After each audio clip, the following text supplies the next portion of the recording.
troisième partie du TD Robot Soudeur. Alors question 6, on nous présente des conditions de fonctionnement du système. Donc on souhaite réaliser un cordon de soudure linéaire de direction Y0.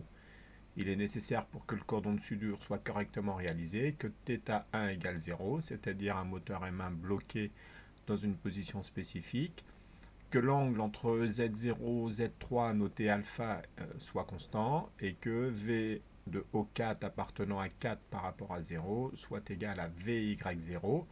C'est notre direction du cordon de soudure à la vitesse V donc. Voilà, déterminer les relations que doivent vérifier les paramètres de mouvement et leurs dérivés.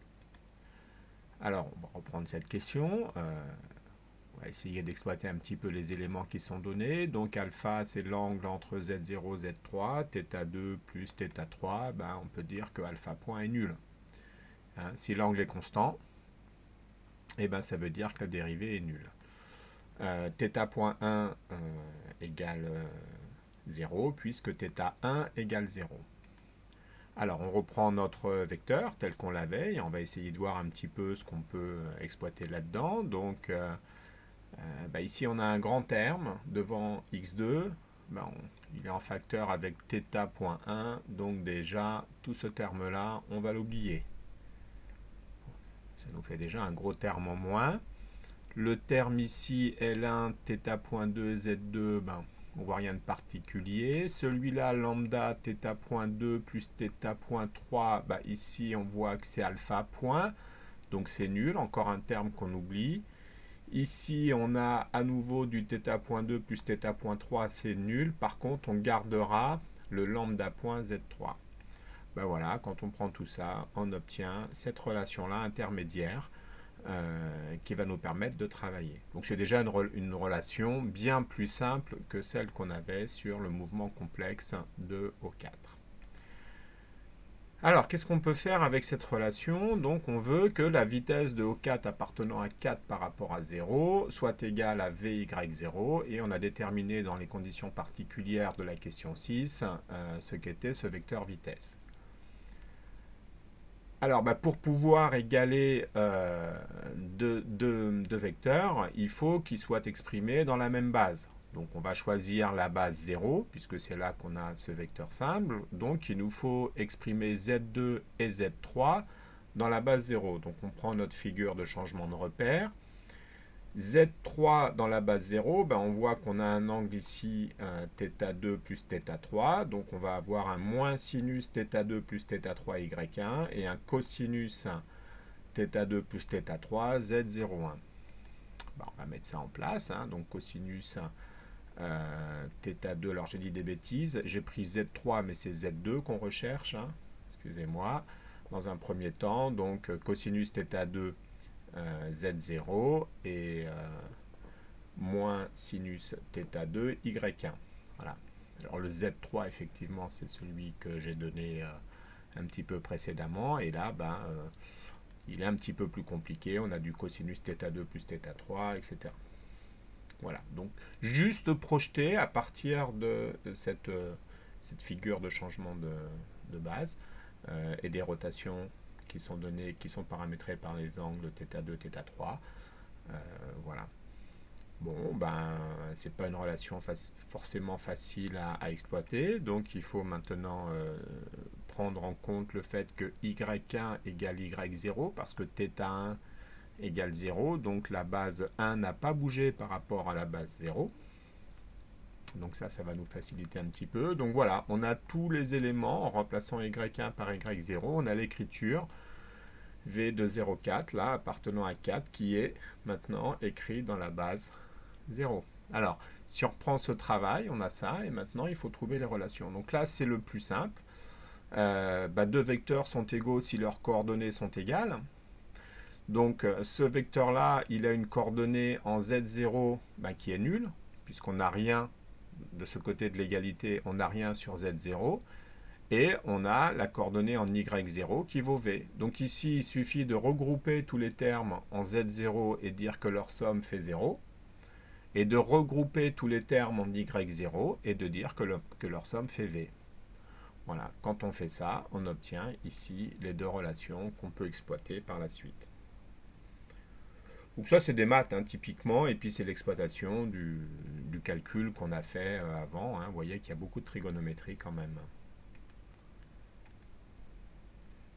Voilà, alors on peut passer à l'opération de soudage. Le robot effectue un dégagement rapide du solide 4 afin de permettre l'enlèvement de la pièce soudée et l'arrivée d'une nouvelle pièce à souder. Le moteur M1 et le vérin V4 à vitesse et accélération maximale.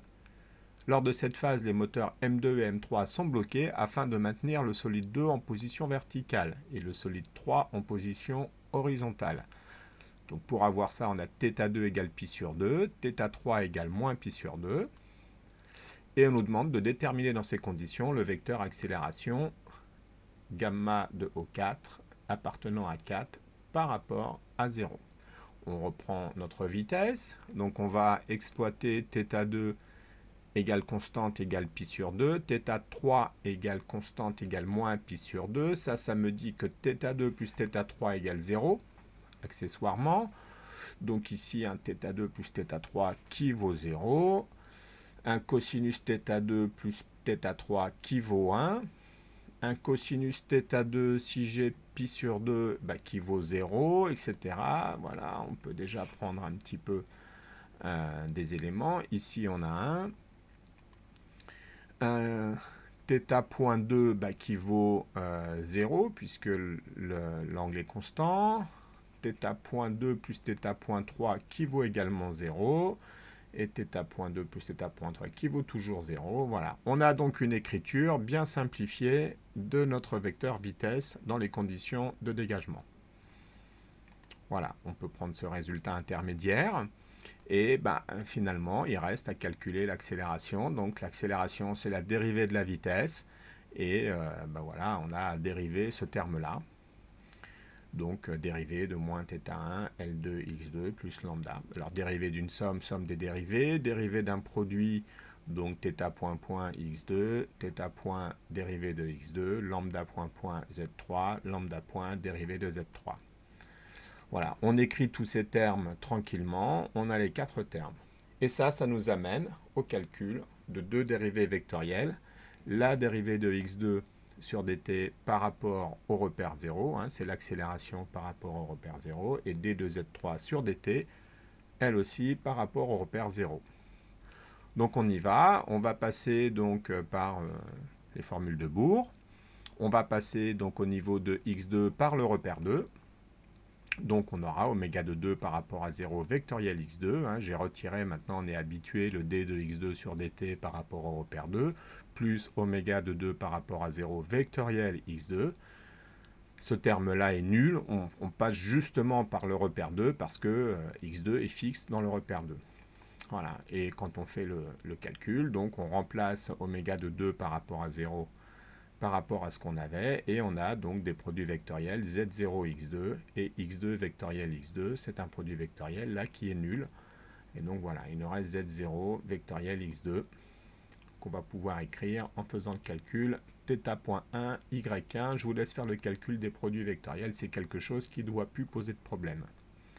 On fait la même chose pour z3, et on a oméga de 3 par rapport à 0 vectoriel z3. Pareil, on est passé par le repère 3 parce que Z3 est fixe dans le repère 3. Je n'ai pas présenté d de Z3 sur dt par rapport au repère 3 qui est nul. Et on garde le produit vectoriel du vecteur rotation oméga de 3 par rapport à 0, vectoriel Z3. On écrit oméga de 3 par rapport à 0, hein, qu'on avait vu au début du problème, vectoriel Z3. Et on obtient donc, une fois qu'on a retiré nos différents produit qui était nul, θ.1 z0 vectoriel z3, c'est-à-dire une fois qu'on fait le calcul du produit vectoriel, θ.1 sinus de θ.2 plus θ.3 x2. Voilà, bien évidemment, il faut les faire les calculs avant de regarder le résultat. Voilà, alors, oui, comme on connaît θ.1, hein, le résultat est nul ici, dans ce cas particulier. Donc, on a une dérivée, une accélération, pardon, qui peut être donnée ici et qui se calcule assez facilement. Voilà, fin du TD robot soudeur. Alors, c'est un TD assez long, il est très calculatoire. Par contre, c'est un excellent exercice de révision pour tout ce qu'il y a à savoir sur la cinématique. Ça fait calculer bourre, ça fait de la distributivité des vitesses, il y a des bases un petit peu dans tous les sens, il y a des liaisons, il y a des compositions de vitesse, il y a vraiment tout ce qu'on a vu sur le cours de cinématique. Donc c'est un TD qu'il faut savoir faire, sans la correction évidemment, il ne s'agit pas de le regarder, mais vous avez là vraiment toutes les compétences qui sont nécessaires pour aborder des exercices de cinématique. La seule chose qui n'y est pas, et c'est normal parce qu'on ne l'a pas encore vu en cours, c'est l'utilisation des torseurs. Et ça, ce sera l'objet du cours de lundi.